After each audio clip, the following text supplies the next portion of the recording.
आप देखें, मॉलिक्यूल्स को हम 3 हिस्सों में बांट सकते हैं। कौन से? वो अरोमेटिक है, बहुत मजेदार हैं। वो नॉन अरोमेटिक भी हो सकते हैं, जैसे जैसे मीथेन है।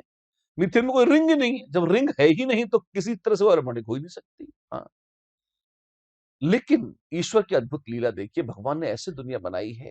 दिन बनाया तो रात बनाई, देवता बनाए तो राक्षस बनाए, पुण्य बनाया तो पाप बनाया, एरोमेटिक बनाया तो एंटी एरोमेटिसिटी भी बनाई। मतलब एरोमेटिसिटी अगर स्वर्ग है, वहां पहुंच के आती है एक्स्ट्रा स्टेबिलिटी, तो एंटी एरोमेटिसिटी नरक है। वहां अगर कोई मॉलिक्यूल एंटी एरोमेटिक हो जाता है तो वो एक्स्ट्रा अनस्टेबल हो जाता है, पागल होकर हाहाकार कर उठता है, तड़पने लगता है। क्यों?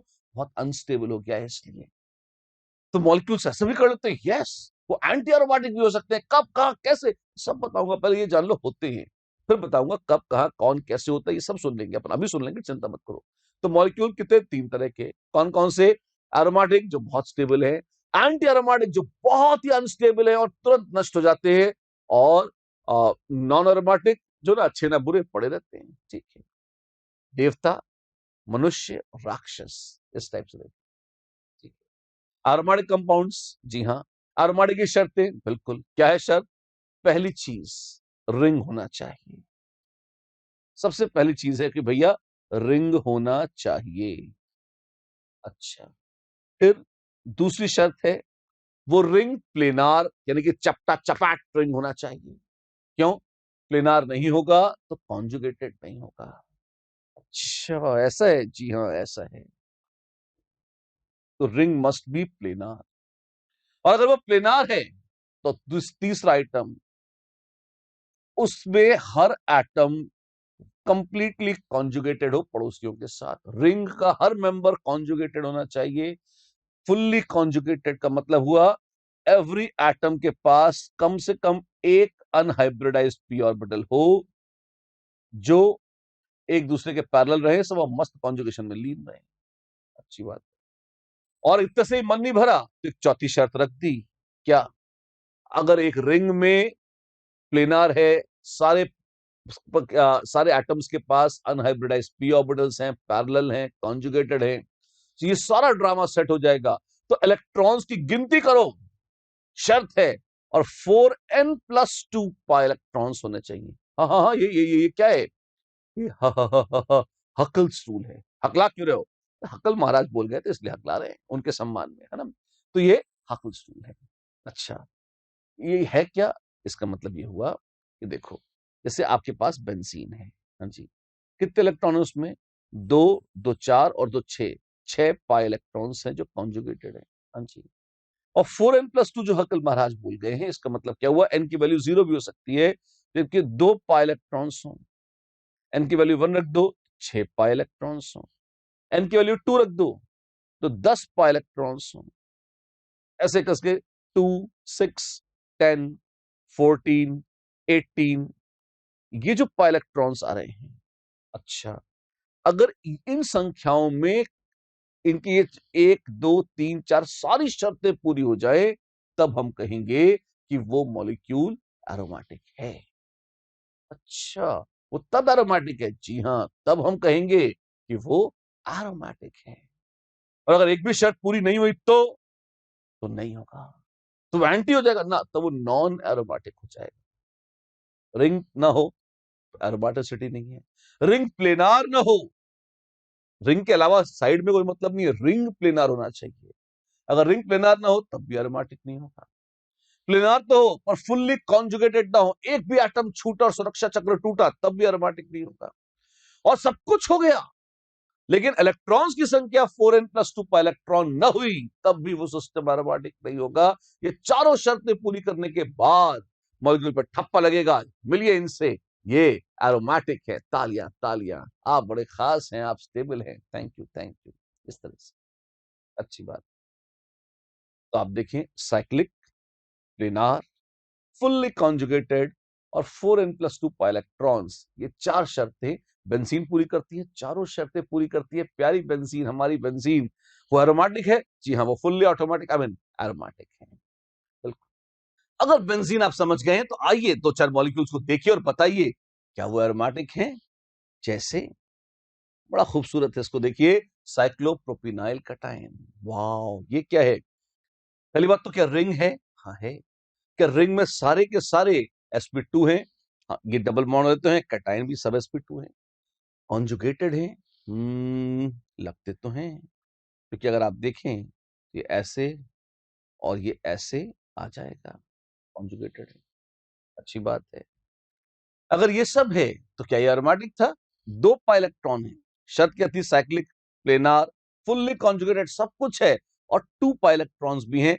यस, साइक्लोप्रोपिनाइल कटायन एरोमेटिक है। वाओ, ऐसे ही 2 इलेक्ट्रॉन तो इसमें भी हैं, ये भी जरूर एरोमेटिक होगा। साइक्लिक है? हाँ है। प्लेनार है? फुल्ली कॉन्जुगेटेड है? चेक करो, ये एटम कैसे हैं? ये sp3 हैं। अगर ये sp3 हाइब्रिडाइज्ड हैं, क्या ये कॉन्जुगेटेड है? नहीं। रिंग में एक भी sp3 आ गया तो कॉन्जुगेशन तोड़ देगा। ये कैसा है? क्या ये एरोमेटिक है? कुछ नहीं है, ये नॉन एरोमेटिक है। कैसे बोला? जो एरोमेटिक नहीं है वो नॉन एरोमेटिक। अच्छा, ऐसा है। हाँ। और कोई बताइए, थोड़ा बड़ा मॉलिक्यूल दिखाते हैं आपको। ये देखो, बहुत ही मशहूर है, लोग बड़े प्यार से इसको नाम देते हैं ट्रोपाइलियम। क्या है? क्या बोला? ट्रोपाइलियम कैटायन। अरे वाह, प्यारा है, ऑफ कोर्स प्यारा है। इस ट्रोपाइलियम कैटायन में क्या एरोमेटिसिटी है? आइए चेक कर लेते हैं। पहली बात तो 1 2 3 4 5 6 7 सातों एटम sp2 हैं। हाँ जी, तो साइक्लिक तो है, वो तो दिख ही जाता है, सारे sp2 हैं, और double single double single double single और कटायन। क्या ये कॉन्जुगेटेड है? जी हाँ, ये फुल्ली कॉन्जुगेटेड है। अरे वाह। और इलेक्ट्रॉन्स कितने हैं? 6 पाई इलेक्ट्रॉन्स हैं, 6 पाई। जय हो। तो ये एरोमेटिक है, ऑफ कोर्स ये एरोमेटिक है। ये तो हमने बड़ा अच्छा देख लिया, बिल्कुल। अब आप देखिए, ये तो एक रिंग वाले कंपाउंड थे, लेकिन अगर पॉलीसाइक्लिक एरोमेटिक हाइड्रोकार्बन आ जाए, आ सकते हैं क्या? बिल्कुल आ सकते हैं। अगर दो या दो से ज्यादा बेंजीन रिंग्स हैं जो आपस में फ्यूज्ड हैं, उनको पॉलीसाइक्लिक एरोमेटिक कंपाउंड्स बोल देते हैं। इनमें क्या होगा? आइए देखते हैं। जैसे नैफ्थलीन है, एंथ्रोसीन है, फिनांथ्रीन है। वाओ, इनमें कितने पाई इलेक्ट्रॉन्स हैं देखें। 1 2 3 4 5, 5 इंटू 2 10 पाई इलेक्ट्रॉन्स हैं। 1 2 3 4 5 6 7, 7 इंटू 2 14 पाई इलेक्ट्रॉन्स हैं। ये क्या 4n+2 में है? हाँ हाँ है। 1 2 3 4 5 6 7, इसमें भी 14 पाई इलेक्ट्रॉन्स हैं। तो ये सब एरोमेटिक है। यस ऑफ कोर्स, ये सारे प्यारे प्यारे नाफ्थलीन, एंथ्रासीन, फिनांथ्रीन एरोमेटिक है। अच्छी बात। एंटी एरोमेटिक, ये क्या था? हमने कहा था ना, स्वर्ग है तो नरक भी होगा। आइए, युधिष्ठिर की तरह आप भी नरक के दर्शन मात्र करेंगे और निकल जाएंगे, चिंता मत कीजिए, है ना। एंटी एरोमेटिक ठीक वैसे ही थे जो एरोमेटिक थे, बस थोड़ी सी गड़बड़ हो गई। थोड़ा सा वो 4n+2 की बजाय इलेक्ट्रॉन्स अगर कम हो गए, तब गड़बड़ हो जाती है। अच्छा, जैसे पहली बात, क्या वो प्लेनार है? हाँ है। साइक्लिक भी होना चाहिए। वो साइक्लिक है? हाँ है। वो प्लेनार है? हाँ है। वो फुल्ली कॉन्जुगेटेड है? हाँ है। अरे तब तो एरोमेटिक, ना ना ना। अगर इलेक्ट्रॉन 4n+2 के स्थान पर 4n रह गए, खाली 2 इलेक्ट्रॉन्स की कमी, यस, अगर इतना बढ़ हो जाए तो स्वर्ग की बजाय नरक में चले जाएंगे, हाहाकार कर उठेगा, मॉलिक्यूल पागल हो जाएगा। क्यों? वो बहुत ही अनस्टेबल हो जाएगा, और ये बहुत ही बुरा होगा उसके लिए। अच्छा, वो एंटी एरोमेटिक होगा? यस, वो एंटी एरोमेटिक हो जाएगा। Oh my God, yes. चलिए आगे देखते हैं क्या होगा, देखते हैं। एंटी एरोमेटिसिटी में जैसे 4 पाई इलेक्ट्रॉन्स हों, या 8 पाए, या 12 पाए, या 16 पाए, इस तरीके से अगर आ गए तो ये एंटी एरोमेटिक है। सबसे सुंदर और सबसे सस्ता उदाहरण है इसका 1,3 साइक्लोब्यूटाडाइन। कैसी है?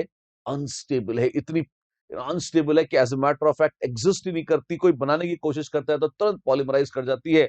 बहुत मुश्किल से, बहुत मतलब नियर 0 केल्विन टेम्परेचर के आसपास जाके तो लोगों ने इसको जैसे तैसे जब रिएक्टिविटी बहुत मिनिमाइज करके इसको प्रिपरेशन करके ट्रैप करने की कोशिश करी है, पर ये बहुत ही अनस्टेबल होती है। क्यों? एंटी एरोमेटिक है इसलिए। अच्छा, साइक्लिक है, प्लेनार है, फुल्ली कॉन्जुगेटेड है, इलेक्ट्रॉनों में मात खा गई, स्वर्ग की बजाय नरक में पटक दी गई, एंटी एरोमेटिक हो गई। 1,3 साइक्लोब्यूटाडाइन। जो ना इधर है ना उधर, वो कहाँ है, वो नॉन एरोमेटिक है। जैसे जैसे cyclohexane, methane, alkane, alkyne, alkynes in general ring नहीं है तो नॉन एरोमेटिक ही है, रिंग भी है। पर अगर रिंग में कोई sp3 आ गया तब भी नॉन एरोमेटिक हो जाएगा, है ना। या वो प्लेनार नहीं रहा रिंग, तब भी नॉन एरोमेटिक हो जाएगा।